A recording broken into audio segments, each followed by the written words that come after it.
Mi hermana estaba en mi sala diciendo, este condominio es un lugar familiar ahora. Nos vamos a mudar. Puedes buscarte otro sitio. Mis padres la apoyaron porque tiene un bebé. Ella quería una vivienda gratis, pero en su lugar, fue arrestada. Mi hermana estaba de pie en mi salón diciendo, este apartamento es ahora un lugar familiar. Nos mudaremos. Tú puedes buscar otro sitio. Mis padres la apoyaron porque tiene un bebé. Ella quería una vivienda gratis, pero en su lugar fue arrestada. Yo me marché para siempre. Crecí en una casa donde mi hermana no podía hacer nada malo, y yo siempre fui la responsable. Así que trabajé como una mula, compré mi propia casa y pensé que por fin era libre. Resulta que tenían otros planes. Pero primero, déjenme retroceder un poco. Soy Elena, 32 años, soltera, sin hijos, trabajo en informática. Mis padres viven a 30 minutos, en el mismo suburbio donde crecimos. Mi hermana Daniela tiene 28, está casada con Marcos y tiene una hija de 1 año. Ella siempre fue la que los profesores adoraban, la que los vecinos elogiaban. Yo era la que cortaba el césped en verano mientras Daniela se concentraba en sus estudios. Mis padres no pretendían tener favoritos, pero si algo se rompía, de alguna manera era mi culpa. Si Daniela necesitaba ayuda, toda la familia movía montañas. Acababa de terminar de pagar mi apartamento hace 2 meses, un lugar de 2 habitaciones en Chicago. Nada lujoso, pero era mío. Cada centímetro tenía una historia. La nevera de segunda mano que gruñía cada vez que se encendía. La mesa de comedor barata que monté mal, por lo que se tambaleaba si te apoyabas en ella. El armario que convertí en una pequeña oficina porque no podía permitirme un lugar más grande con una de verdad. Durante años, este apartamento fue la meta hacia la que me arrastré. Me salté vacaciones, conduje un coche lo suficientemente viejo como para botar, aprendí a arreglar fregaderos que goteaban en YouTube en lugar de llamar a fontaneros. Mis amigos iban a bares los fines de semana. Yo hacía repartos para DoorDash después del trabajo para ganar dinero extra. Y cuando el banco envió esa carta diciendo hipoteca pagada en su totalidad, la pegué en mi nevera con un imán tonto con forma de vaca. Se sintió como la mayor victoria de mi vida. Así que, cuando mi hermana Daniela apareció de la nada ese martes por la tarde, pensé que tal vez venía a felicitarme. No suele visitarme sola. La mayoría de las veces, si está por la zona, arrastra a nuestros padres o a su marido Marcos con ella. Pero esta vez, era solo ella, de pie en mi puerta con un café helado gigante, con un aire de ser ya la dueña del lugar. Hola, dije, haciéndome a un lado. Entró sin responder, recorriendo todo con la mirada como si estuviera inspeccionando un apartamento en alquiler. Se asomó al segundo dormitorio, al baño, incluso a mi pequeño armario oficina. Se detuvo en la cocina, con las manos en las caderas. Este sitio es más grande de lo que recordaba, dijo finalmente. Gracias. Asintió como si hubiera confirmado algo en su cabeza. Luego se dio la vuelta y me miró directamente. Así que comenzó, como si estuviéramos en medio de una discusión en curso, hemos acordado que este lugar debería pertenecer a la familia ahora. Parpadeé. Disculpa, ¿un lugar familiar? Lo dijo de nuevo, más despacio esta vez, como si no estuviera entendiendo el punto. Es ridículo que te quedes con todo este espacio para ti sola cuando Marcos y yo tenemos un bebé y el alquiler es imposible. Nos mudaremos. Tú puedes buscar otro sitio. Lo dijo con indiferencia, como si anunciara el tiempo. Me reí, porque ¿qué más puedes hacer cuando alguien dice algo tan demencial? Pero Daniela no se rió. Se cruzó de brazos y levantó las cejas como si yo fuera la rara. Espera, ¿hablas en serio?, pregunté. Por supuesto, dijo. Mamá y papá están de acuerdo. Es lo mejor para todos. No es como si necesitaras todo este espacio. Eres solo tú. Miré mi pequeño apartamento como si tal vez ella viera un salón de baile secreto que yo no conocía. Estás bromeando, ¿verdad? No puedes simplemente decidir que te mudas a mi casa. Daniela puso los ojos en blanco. No seas dramática. Ahora es una casa familiar. Lo entenderás cuando tengas hijos. Esa parte me hizo reír aún más fuerte. Daniela, esta no es una casa familiar. La compré yo. La pagué yo. Es mía. Ella movió la mano como si eso fuera un detalle menor. Sí, pero vamos. No es justo que te la quedes cuando nosotros necesitamos más el espacio. Puedes conseguir un apartamento en algún sitio, algo pequeño. Ni siquiera usas el segundo dormitorio. Me quedé allí parada. Había oído algunas cosas locas de mi familia antes, pero esto era un nuevo nivel. ¿Ya has hablado con mamá y papá?, pregunté.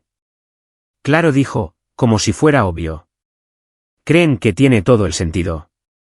¿Y también creen que simplemente voy a entregarles mis llaves y empezar a hacer las maletas? Daniela suspiró como si yo estuviera siendo irrazonable. Mira, no estamos tratando de pelear. Es solo lo que es mejor para todos. A Marcos le redujeron las horas. Los costos de la guardería siguen subiendo. Y tú estás aquí sentada con 2 dormitorios y sin hijos. Es un poco egoísta, ¿no crees? Parpadeé. ¿Egoísta? Porque trabajé horas extras y me salté cenas fuera para poder tener un lugar estable donde vivir. Y ahora era egoísta por no regalarlo. Daniela cogió su café de la encimera como si la conversación estuviera zanjada. Necesitaremos mudarnos para finales del próximo mes. ¿Te da tiempo a encontrar algo? Ya se dirigía a la puerta antes de que yo respondiera. Daniela, dije, finalmente asimilando lo que acababa de pasar. No te vas a mudar aquí.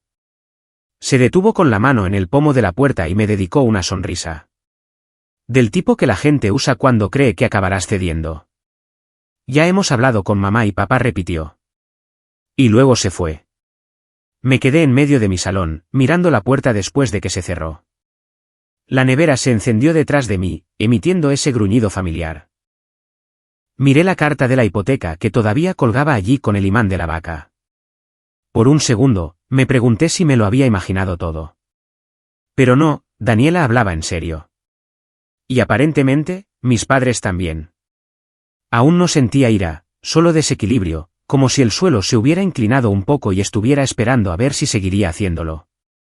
Después de que Daniela se fue, me quedé allí un rato, mirando la puerta como si pudiera volver a abrirse. No lo hizo. Me senté, abrí mi portátil, intenté concentrarme en el trabajo, pero mi cerebro no dejaba de dar vueltas a lo que dijo. Propiedad familiar. Como si ella y Marcos tuvieran derecho a decidir eso por mí. Pensé que, si iba a contar toda la historia, debería explicar cómo llegamos hasta aquí, porque esto no empezó ayer. He estado trabajando desde los 16. Mi primer trabajo fue recoger mesas en una cafetería grasienta cerca de nuestro instituto. Salario mínimo más propinas si los clientes se sentían generosos. La mayoría no lo hacían. Después de eso, fueron turnos de verano en la ferretería. Luego un trabajo a tiempo parcial en la biblioteca del campus durante la universidad. Para cuando me gradué, tenía la costumbre de decir que sí a cada hora extra que podía conseguir. Viví con poco dinero durante mucho tiempo. Un estudio con vistas a una pared de ladrillo. Muebles de Craigslist. Mientras tanto, Daniela vivía una vida completamente diferente. Es 4 años menor. Mis padres cubrieron sus gastos del campamento de porristas, sus clases de conducir, su vestido de graduación, mientras me decían que andaban justos de dinero cuando yo necesitaba frenos nuevos para mi coche. Daniela era la hija predilecta. Los profesores la adoraban. Los vecinos la mimaban. Cuando se le olvidaban los deberes, mis padres decían que simplemente estaba cansada. Cuando yo sacaba un notable en lugar de un sobresaliente, me preguntaban por qué no estudiaba más. No es que fuera malvada ni nada. Simplemente estaba acostumbrada a que las cosas se inclinaran a su favor. Cuando yo estaba en la universidad, ella entró en una universidad privada con una matrícula que me revolvía el estómago. Mis padres CEO firmaron sus préstamos sin dudarlo. Yo estaba en una universidad pública con becas y trabajos a tiempo parcial. Ella estudió comunicación, publicaba fotos en fiestas, vacaciones de primavera, cafeterías de moda. Yo pasaba las noches en la biblioteca tratando de terminar proyectos antes de mi turno de las 6 de la mañana descargando camiones en el almacén. Cuando compré el apartamento hace 5 años, era el de 2 habitaciones más barato y decente que pude encontrar en un barrio que no se estaba cayendo a pedazos. Necesitaba trabajo, pintura desconchada, electrodomésticos antiguos, suelos que crujían en ciertos puntos. Pero era mío. Recuerdo firmar esos papeles con las manos temblando porque estaba aterrorizada de estropearlo de alguna manera. Daniela vino una vez por aquel entonces, recorrió el lugar arrugando la nariz. Es acogedor, dijo, que es una forma educada de decir pequeño. Es lo que puedo permitirme, le dije. Sonrió como si me estuviera siguiendo la corriente. Quiero decir, yo nunca podría vivir en un sitio como este, pero bien por ti. Eso se me quedó grabado. Trabajé turnos extra arreglando portátiles de otra gente los fines de semana, viví a base de fideos instantáneos, me salté la compra de ropa decente durante años solo para poder tener un lugar propio. Y mi hermana lo trató como un apartamento de principiante para el que ella era demasiado buena. Avancemos en el tiempo, Daniela se casa con Marcos. Es un buen tipo. ¿Tranquilo? Da clases de ciencias en secundaria. Siempre educado, pero nunca hablaba mucho cuando estábamos juntos. Alquilaron un bonito apartamento de 3 habitaciones no muy lejos de aquí. Edificio nuevo, gimnasio, terraza en la azotea, todo incluido. Mucho más bonito que mi apartamento. Tuvieron un bebé el año pasado. Una niña adorable. Le envié regalos, la visité, intenté ser la buena tía. Luego, los costos de la guardería empezaron a afectarles. A Marcos le redujeron las horas. Daniela dejó su trabajo a tiempo parcial en marketing para quedarse en casa. Los problemas de dinero empezaron a colarse en las conversaciones. Pequeños comentarios sobre facturas, alquiler, meses apretados. Supuse que se mudarían a un lugar más pequeño, como hace la gente normal cuando los costos se descontrolan. En lugar de eso, Daniela aparece en mi puerta afirmando que mi apartamento ahora es para la familia, como si fuera propiedad comunal solo porque compartimos ADN. ¿Y mis padres? Ni siquiera me sorprendió que se pusieran de su lado. La diferencia ahora es que este lugar no es un juguete familiar que todos pueden tomar prestado. Es lo único por lo que me he partido la espalda para conseguirlo para mí. Y de repente, Daniela cree que puede entrar, reclamarlo, y mamá y papá la apoyarán porque siempre lo hacen. Pero aquí está la cosa. Ya no soy una niña. No vivo en su casa, no como su comida, no uso su coche. Pago mis facturas. Mantengo mi casa bonita. Finalmente tengo algo sólido bajo mis pies. Y seré sincera, oír a Daniela llamarme egoísta por quedarme con el lugar que pagué encendió algo en mi pecho que no había sentido antes. Como ira, claro, pero también la terquedad que ni siquiera sabía que tenía. Porque esta vez no se trata de compartir juguetes o que me lleven a la escuela. Es mi hogar y no voy a renunciar a él. La llamada comenzó la mañana después de que Daniela apareciera en mi casa. Primero, mamá. Cariño, he oído que estuviste un poco tensa ayer, dijo con esa voz que la gente usa cuando está a punto de darte un sermón, pero finge que no. ¿Tensa?, pregunté. Daniela nos contó lo que pasó. Tienes que verlo desde su punto de vista. Tienen un bebé. El alquiler es imposible ahora mismo. Mamá apareció y anunció que se mudaba a mi casa como si ya estuviera decidido. Nadie me preguntó nada. Probablemente asumió que ayudarías. La familia se ayuda mutuamente. Eso es lo que hacemos. Le dije que no estaba de acuerdo con nada. Y ella suspiró como si acabara de confesar ser la villana de una película. Ni siquiera usas el segundo dormitorio, dijo. Y está ahí sin usarse mientras ellos luchan. No parece justo. Le dije de nuevo que no iba a pasar. Dijo que hablaríamos más en la cena del domingo. Ni siquiera sabía que había una cena el domingo. Para el almuerzo, mi teléfono volvió a vibrar. Mi padre esta vez. El mismo discurso, pero con un tono de decepción, como si hubiera roto algún código familiar. Dijo cosas como dar un paso al frente y ver el panorama general. Le recordé que yo no era la que le pedía a alguien que renunciara a su hogar. Me dijo que no fuera dramática. Luego, un mensaje de una tía que no he visto en más de un año. Cariño, solo necesitan un respiro. Puedes conseguir otro sitio más tarde. Como si la gente guardara apartamentos de repuesto en el bolsillo trasero.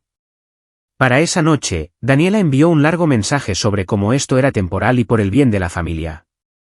Adjuntó una hoja de cálculo que Marcos hizo mostrando cuánto dinero ahorrarían mudándose conmigo. Tenía el alquiler a cero, los servicios públicos reducidos a la mitad, y nada listado para las cuotas de la comunidad o reparaciones. Como si el lugar se mantuviera solo por amabilidad. No respondí. En su lugar, revisé el sitio web público del complejo. Publican los términos estándar del contrato de arrendamiento. La terminación anticipada es de 3 meses de alquiler. Mis cejas se levantaron. Así que esto no era solo por querer más espacio. Se trataba de evitar una factura. Un par de horas después, llamé a mi amigo Samuel, que trabaja en la recepción de una inmobiliaria local. Le hice preguntas generales sobre las solicitudes de alquiler últimamente, denegaciones, cosas así. Dijo que había habido muchas. Deudas altas, pagos atrasados, puntuaciones de crédito por los suelos. No nombró a nadie en específico, pero empecé a atar cabos por mi cuenta. No compartí nada de eso con mamá o papá. Aún no tenía sentido. El viernes por la tarde, otra llamada. Mamá de nuevo. Tenemos cena familiar el domingo, dijo. Todos estarán allí. Podemos hablar de esto con calma. Con calma, claro. Sabía exactamente cómo iban esas cenas. Una mesa llena de parientes asintiendo mientras alguien te dice que estás siendo irrazonable. Voces que se mantienen educadas hasta que cedes. Es como una intervención, pero con lasaña. Aún así, dije que sí, que iría. El sábado por la noche, Daniela volvió a escribir. Necesitamos salir de aquí en 4 semanas. No hagas esto más difícil de lo que tiene que ser. ¿Más difícil para quién?, me pregunté. No respondí. Llegó el domingo. Conduje hasta la casa de mis padres después del almuerzo. Su casa es la misma en la que crecimos. El mismo papel pintado desconchado en el pasillo. El mismo sofá que se hunde en el medio porque papá se niega a reemplazarlo. Cuando entré, lo primero que me golpeó fue el olor a pan de ajo. La mesa ya estaba puesta. Daniela y Marcos estaban sentados juntos en un lado como un panel esperando para entrevistarme. Mis padres rondaban por la cocina. Hola, dije. Daniela sonrió como si no pasara nada. Hola, justo íbamos a comer. Supe cuál era el plan en el segundo en que me senté en esa mesa. Daniela tenía esa sonrisa falsamente educada, la que usaba cuando estaba a punto de pedir algo grande. Marcos parecía que quería estar en cualquier otro lugar. Mamá y papá se daban esos asentimientos silenciosos como si tuvieran un guión preparado. Daniela empezó primero. Solo necesitamos el apartamento por 1 año, dijo, con voz suave, como si me estuviera haciendo un favor al establecer un plazo. ¿1 año?, pregunté. Bueno, tal vez menos, dijo rápidamente. Depende de lo rápido que nos recuperemos. No respondí. Empujó la carpeta de papeles hacia mí de nuevo. Marcos y yo hemos elaborado un plan, presupuesto, calendario, todo. Marcos se aclaró la garganta. Está muy organizado. Cubriríamos los servicios públicos. Obviamente, no pagaríamos alquiler ya que tú ya eres la dueña. ¿Servicios públicos?, pregunté, hojeando las páginas. Eso es todo. Daniela asintió como si eso fuera generoso. Mamá se inclinó. Cariño, es temporal. Piensa en la bebé. Necesita su propia habitación. Miré a Daniela. Ahora alquilas un piso de 3 habitaciones. Es demasiado caro, dijo secamente. Entonces, busca un lugar más pequeño. Eso no le gustó, su boca se tensó. ¿Por qué deberíamos desarraigar todo cuando tú tienes espacio ahí sin usar? La miré fijamente. Porque es mi hogar. Papá suspiró, dejando su tenedor como si estuviera a punto de impartir sabiduría desde una montaña. Se trata de que la familia trabaje junta.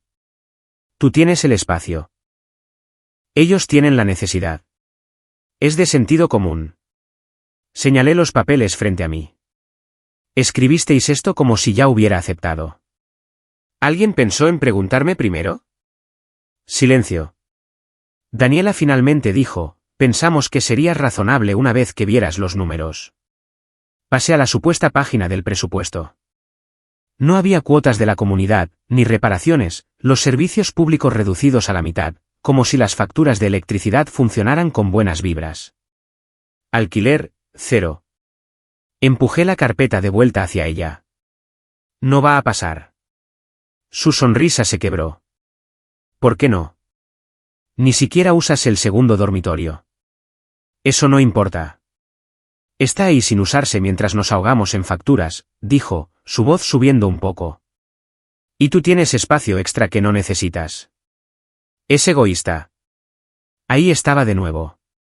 ¿Egoísta? Como si los años que pasé trabajando dobles turnos, comiendo fideos instantáneos, diciendo no a las vacaciones para poder pagar este lugar no contaran. Me recliné en mi silla. Miré vuestro contrato de arrendamiento, dije. Daniela se congeló. ¿Qué? Es público, dije. 3 meses de alquiler si lo rompéis antes de tiempo, ¿verdad? De eso se trata realmente esto. Marcos se movió incómodamente. La cara de Daniela se puso roja. Eso no es asunto tuyo, espetó. Lo estás convirtiendo en mi asunto, dije, manteniendo la voz firme. ¿Quieres mudarte a mi casa para evitar pagar penalizaciones en la tuya? Sé honesta al respecto. Mamá frunció el ceño. ¿Es eso cierto? Daniela me fulminó con la mirada como si la hubiera traicionado. Solo necesitamos un nuevo comienzo. ¿Por qué lo haces tan difícil? Porque apareciste y anunciaste que te mudabas como si yo no tuviera voz ni voto, dije. Como si mis años de trabajo no importaran porque quieres una salida fácil. Marcos finalmente habló. Mira, solo estamos tratando de encontrar una solución que funcione para todos. ¿Para todos o para vosotros dos?, pregunté. No respondió. Daniela miró a mamá, desesperada. Dile que tiene sentido. Sabes que sí. Mamá dudó y luego dijo, cariño, tienen que pensar en la bebé. La interrumpí. Entonces tal vez deberían haber planeado mejor en lugar de aparecer aquí con presupuestos falsos y esperar que les entregue mis llaves.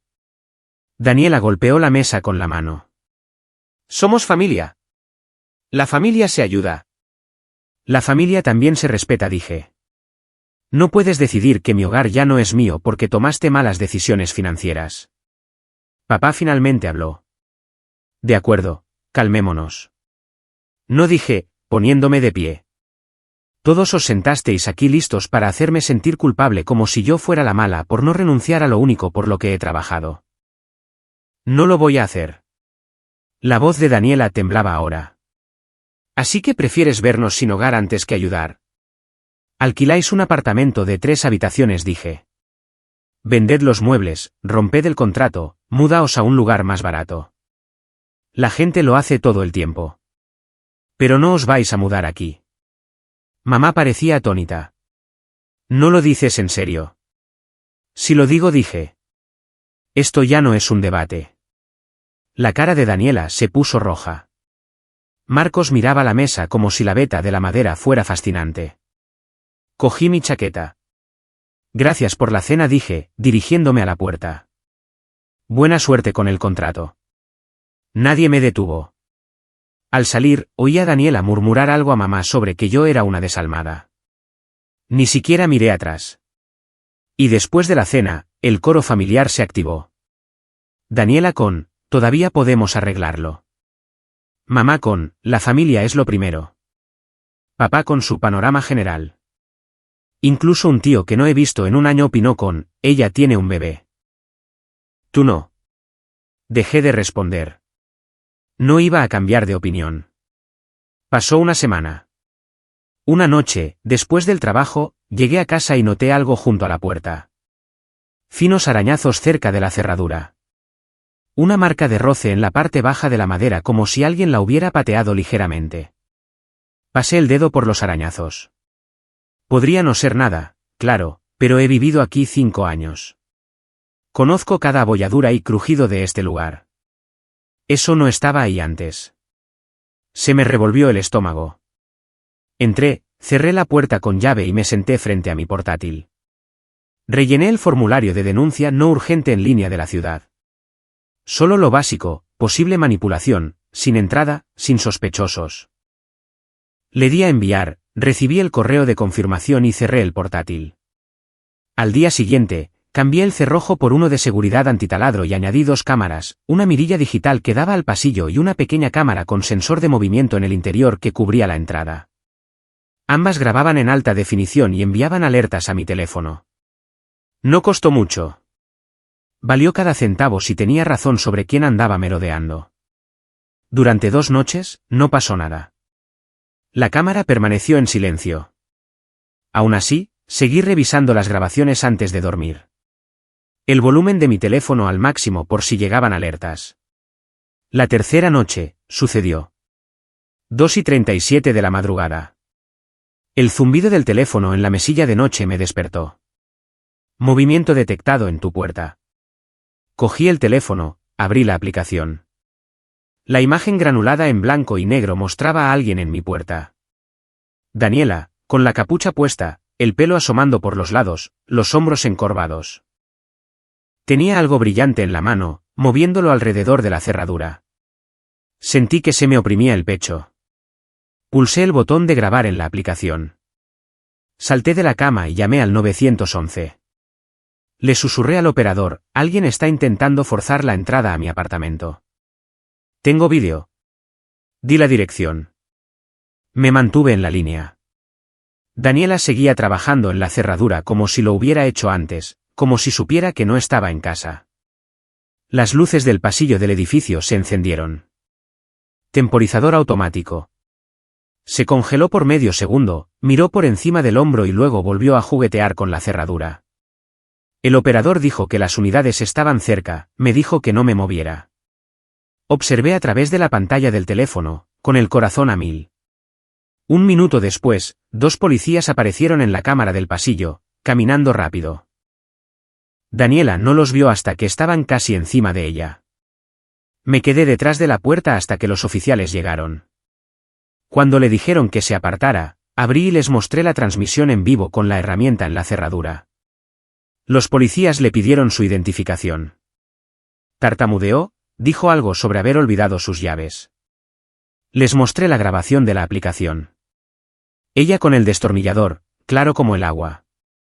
La detuvieron allí mismo en el pasillo, esposada, con las muñecas rojas, todo el espectáculo.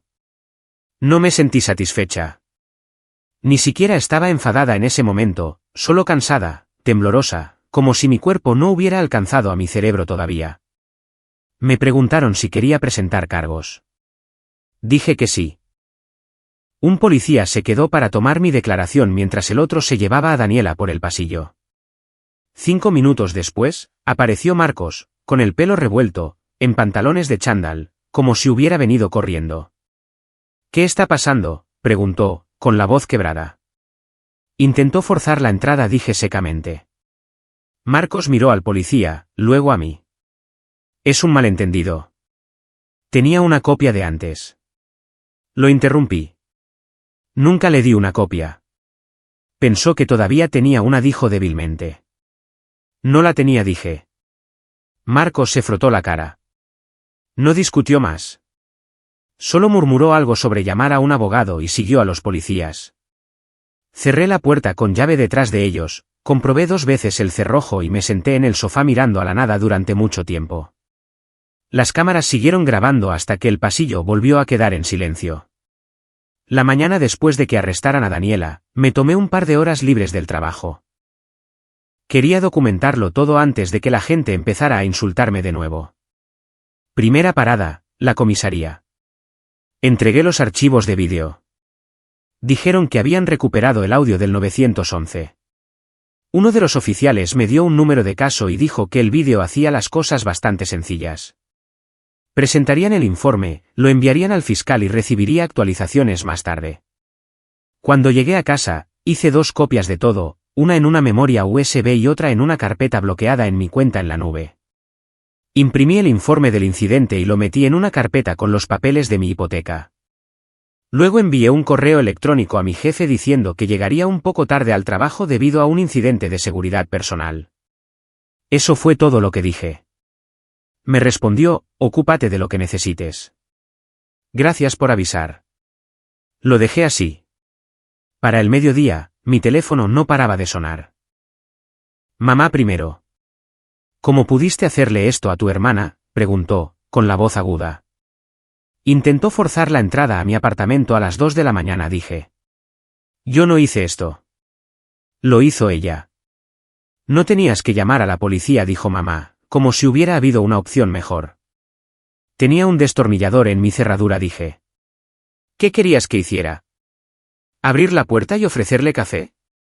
La familia debería arreglar las cosas en privado, dijo mamá. ¿En privado significa fingir que no pasó?, pregunté. No respondió a eso. 2 horas después, llamó papá. El mismo tono, diferentes palabras. Tiene un bebé, dijo. Cometió un error. No arruines su vida por esto. Tomó sus propias decisiones, dije. Estaba durmiendo en mi propia casa. No voy a disculparme por protegerla. Murmuró algo sobre que yo era fría. Colgué antes de decir algo de lo que me arrepintiera. Por la noche, mi tía me envió un mensaje, no lo hizo con mala intención. Retira los cargos. Lo ignoré. 2 días después, un vecino mencionó un antiguo caso de fraude. Los registros judiciales mostraban una sentencia diferida y libertad condicional de años atrás. El nuevo arresto no violaba una libertad condicional activa, pero sí significaba una nueva condena además de un caso anterior. Lo busqué más tarde. Los registros judiciales son públicos si sabes dónde buscar. Efectivamente, Daniela tenía un pequeño cargo de fraude de hace 5 años. Sentencia diferida, libertad condicional, multa pagada. Nada grave, pero estaba ahí. No publiqué nada al respecto, no se lo conté a los primos, no me desahogué en línea. Respondí a las preguntas del fiscal, envié las grabaciones cuando me las pidieron y mantuve todo aburrido y profesional. El caso de Daniela avanzó rápido.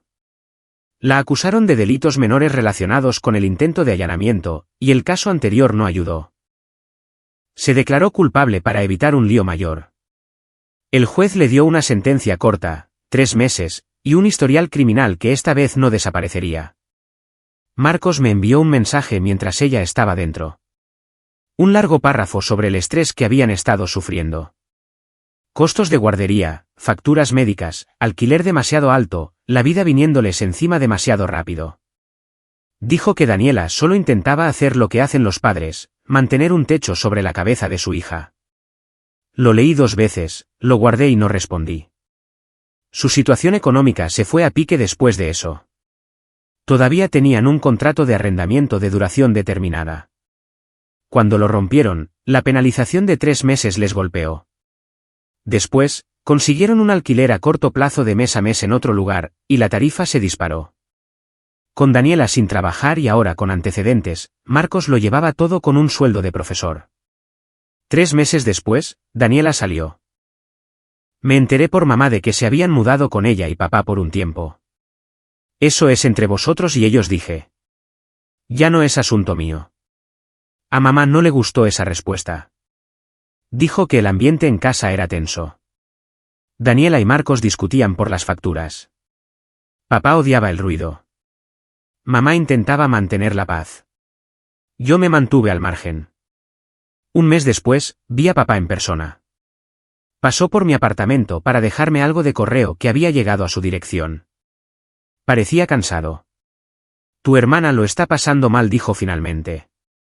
Tomó sus decisiones, dije. Dice que ahora la odias. No la odio, dije. Pero estoy harta de ser la persona en la que todos se apoyan mientras me llaman egoísta.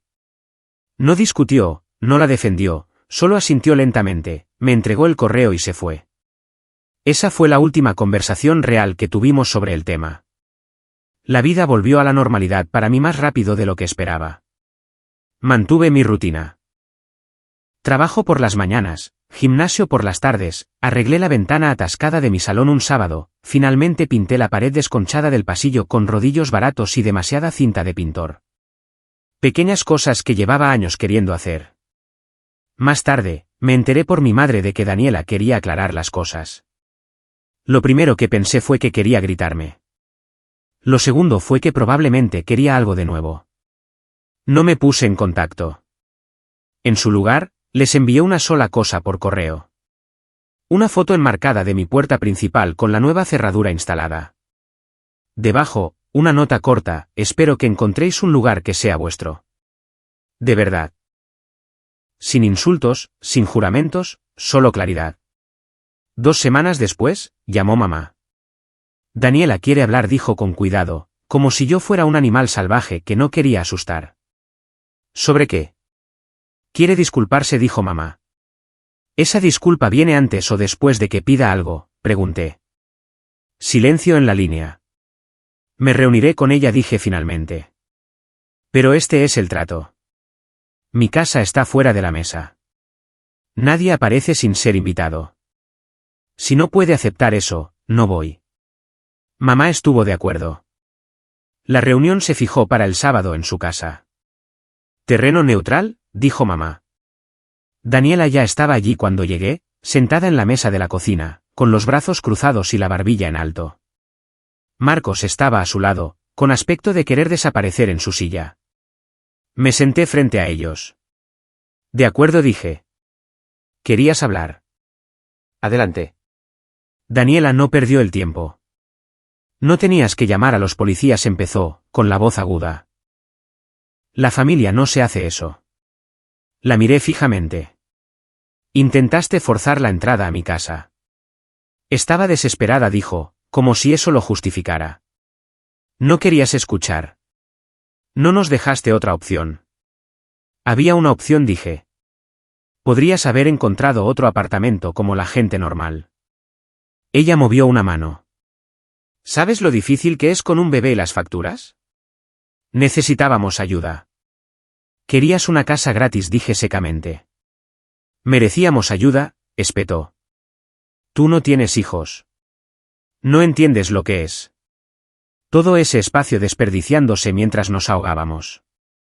Sentí que se me tensaba la mandíbula. Espacio por el que trabajé. Espacio por el que pagué mientras tú lo llamabas pequeño y te reías de él hace 5 años. Daniela puso los ojos en blanco. Oh, vamos. Eso fue diferente. No, dije, manteniendo la voz firme. Trataste este lugar como si no fuera nada hasta que lo necesitaste. Entonces decidiste que era tuyo. No lo pediste, lo decidiste. Podrías habernos dejado quedarnos unos meses, replicó. Pero no, tenías que convertirlo en este gran problema, presentando cargos. ¿En serio? Arruinaste mi historial. Tú arruinaste tu historial, dije. Tú cogiste ese destornillador. Tú apareciste a las 2:37 de la mañana.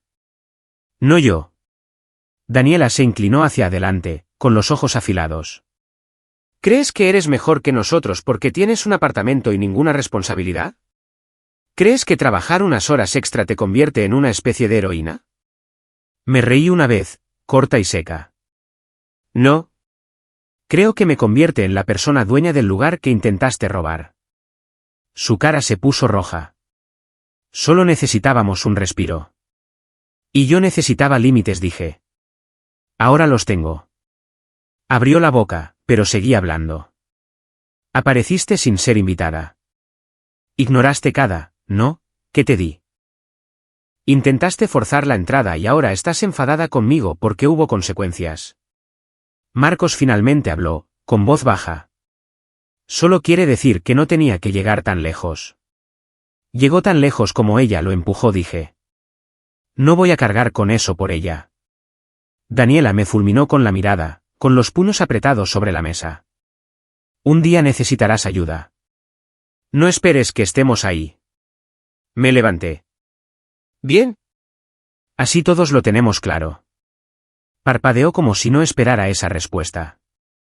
Espero que resolváis vuestras cosas, dije. Pero mi casa, fuera de los límites para siempre. Sin debates, sin sorpresas. Hemos terminado aquí. Salí antes de que pudiera responder. Pasaron las semanas después de eso. Mamá intentó un par de veces más reunir a todos para una cena familiar. Le dije lo mismo cada vez: si se menciona mi casa, aunque sea una vez, me voy. Dijo que lo entendía. Mantuve mi rutina. Trabajo, gimnasio, arreglar pequeñas cosas en el apartamento. Compré algunas plantas baratas para el alféizar de la ventana. Mejoré mi silla de escritorio. Finalmente, la vida se sentía tranquila. Una tarde, un primo mencionó que Daniela había conseguido un trabajo a tiempo parcial en una guardería. Marcos cogió horas extra de tutoría en la escuela. Después de unos meses, encontraron un pequeño alquiler más lejos de la ciudad. Un lugar más barato, más antiguo, pero suyo. No me puse en contacto.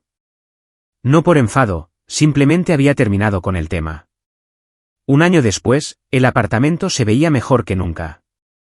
Pintura fresca en cada pared, no solo en el pasillo esta vez. Cerraduras nuevas en ambas puertas. La tabla del suelo que crujía cerca del dormitorio, finalmente arreglada después de años de prometerme que lo haría. Compré un sofá decente, me deshice del bultoso que había conservado desde la universidad, cogí una alfombra de segunda mano que por una vez no desentonaba con las cortinas. Incluso la oficina armario se veía mejor. Monté un estante de verdad en lugar de apilar todo en cajas de leche. Las plantas del alféizar de la ventana seguían vivas de alguna manera. Un par incluso tenían hojas nuevas. Las regaba según el horario, les daba buena luz solar, a veces hablaba con ellas cuando estaba aburrida. Volver a casa se sentía diferente ahora. No porque el lugar se viera bonito, sino porque era mío de una manera que no lo había sido antes. Abría la puerta después del trabajo, oía el clic del cerrojo detrás de mí y lo sentía en mis hombros. El peso del último año, simplemente se había ido.